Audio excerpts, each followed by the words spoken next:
This is Ninja Gaiden for the Xbox. I remember this game being a highly regarded game, so I was kind of excited to finally get my paws on this game.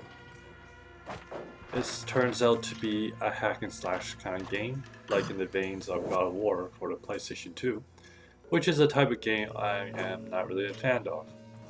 The reason why I do not like these types of games is because you're just smashing buttons constantly and it almost feels like a chore. The way this game sometimes works is that waves and waves of enemies come at you, and when that happens, I end up just waiting for the game to end, pretty much. In the beginning of this game, you start out learning what you can do and getting the grasp of the controls. Movement speed is pretty fast, but not too fast.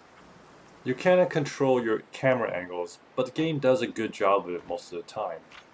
Eventually, you make your way to a temple-like area where you fight bad guys, which are other ninjas.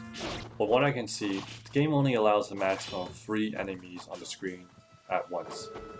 If the scene sequence requires you to kill 10 ninjas, for example, when you kill one of the ninjas, another one will just pop out to take his place.